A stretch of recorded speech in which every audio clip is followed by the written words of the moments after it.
Okay, looks like that's all the screws. Let's flip it over now.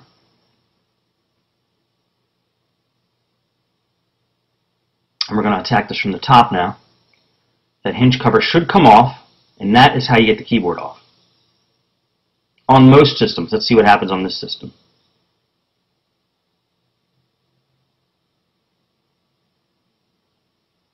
See if there's any screws in the back, holding it in from the back.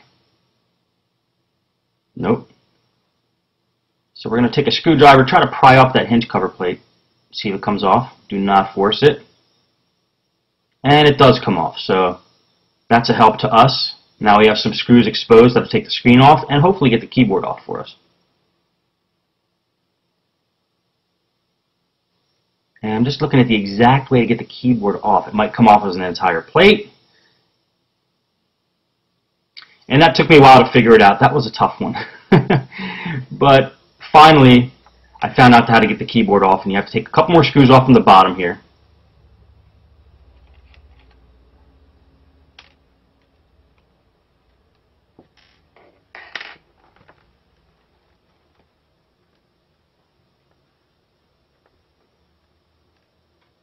This is a bigger model. I believe it's a 17-inch, so it's got a little bit of a different design. It's the DD1000. And you can see the keyboard's loose now, so I think we're just going to poke it up from the bottom. All the screws are out. Just got to find the right spot.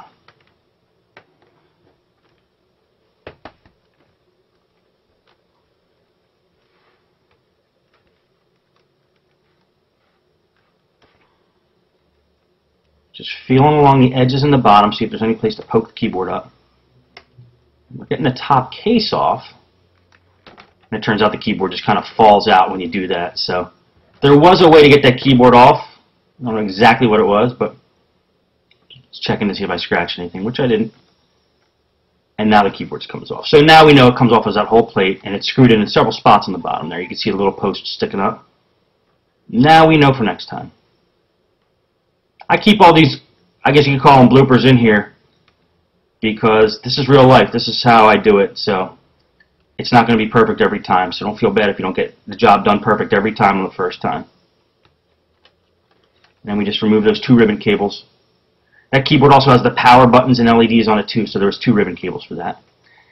And we're going to detach the ribbon cable for the touchpad now. Anytime we're able to get to these cables, when you know you have to take the top and bottom cover off, just unhook them, because you don't want them attached when you start to pry the computer apart, because they might rip, and they're a pain. You don't want to have to reorder them.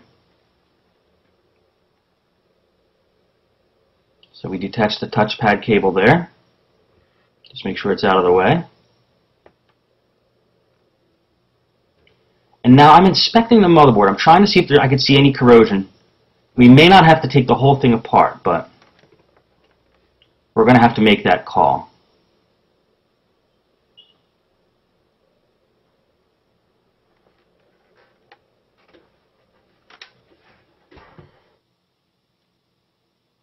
Now here's the keyboard. I'm going to show you real quick how we order the keyboard right in the middle of the video here.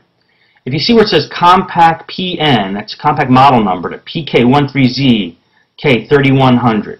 So I'm just going to type that exact model number into eBay and see what comes up. And we got 26 items.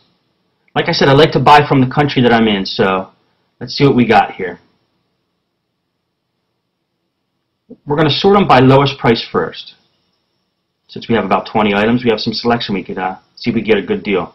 This one at the top, 12 months warranty, ships from the USA, high E-Tech, is got tons of feedback, 99.3 positive feedback, so he seems like a trusted seller. He's from Brooklyn, New York. We're going to hit the buy it now, and that's the keyboard we're going to buy for this thing. Now we're going to install that a little later, but this keyboard is going to definitely be replaced. It's very tough when the keyboard gets something spilled in it. It's very tough to bring those keys back to life because the liquid seeps in between the layers of that keyboard, and it's like they're not meant to be taken apart, the different layers like that. So. Well, it looks like we're going to have to take the whole computer apart here to get a real good look at the motherboard. Otherwise, it just wouldn't feel right about slapping a new keyboard in, knowing that liquid leaked down into where the hard drive bay was. So right now I'm just pulling the wireless antenna through the bottom of the case to the top, and I'm going to detach the LCD cable. These are the two wires that are coming out of the screen. So after we do that, now we're able to pull the screen off. And then once the screen comes off, we can get to the top and bottom case and get the motherboard out of there. Or at least get a good look at the motherboard. You'd be surprised when something spills in these things, the tiniest crevices the liquid could get into and cause a problem. I would not believe where the motherboard looks perfectly fine, but there's this one unexposed area, and once you expose that, you see that the liquid actually leaked into there. Okay, so I just fast forwarded getting that screen off.